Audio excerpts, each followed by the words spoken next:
தமிழ் சொந்தங்களுக்கு தமிழ்வாணியின் அன்பு வணக்கங்கள். நிலவை காப்பாற்றியவன் அப்படின்னு ஒரு சின்ன கதை இந்த பதிவில் நம்ம கேட்க போகிறோம். கதைக்குள்ளே போகலாமா? நிலா வெளிச்சத்தில் ஒரு மனிதன் நடந்து வந்துட்டுருக்கிறான். வழியில் ஒரு பெரிய கிணறு. அந்த கிணத்துக்கு பக்கத்தில் மெல்ல போய் எட்டி பார்க்குறான். அது நல்ல ஆழமான கிணறு, அதிகமாக தண்ணீரும் அதில் இருக்குது. அந்த கிணற்று நீரில் நிலாவோட வெளிச்சம் மிக அழகாக தெரியுது. உடனே அவன் என்ன நினைக்கிறான், அச்சச்சோ பாவம், ஆகாயத்தில் இருந்த நிலா அநியாயமாக இப்படி இந்த கிணத்துக்குள்ளே விழுந்துருச்சே அப்படின்னு சொல்லிட்டு அந்த நிலவுக்காக பரிதாபப்படுறான். கூடவே கவலைப்படாத, உன்னை எப்படியாவது நான் காப்பாற்றிடுவேன் அப்படின்னு சொல்கிறான்.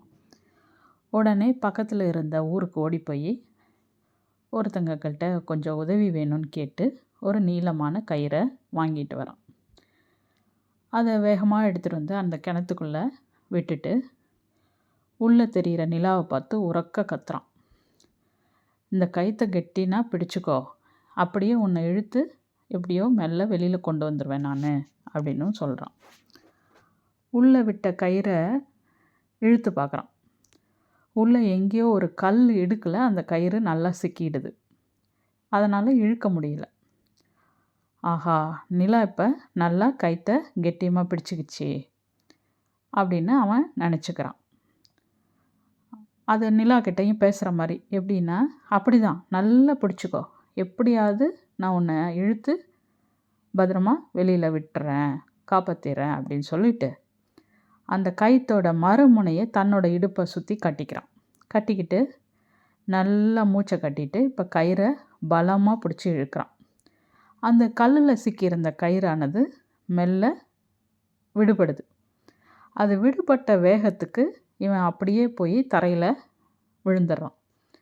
விழுந்தவுடனே அவனுக்கு மூச்சு வாங்குது. அவன் விழுந்த வேகத்துக்கு நேராக ஆகாயத்தை பார்க்குற மாதிரி போய் விழுந்ததுனால ஆகாயத்தை பார்க்குறான். அங்கே நிலா தெரியுது.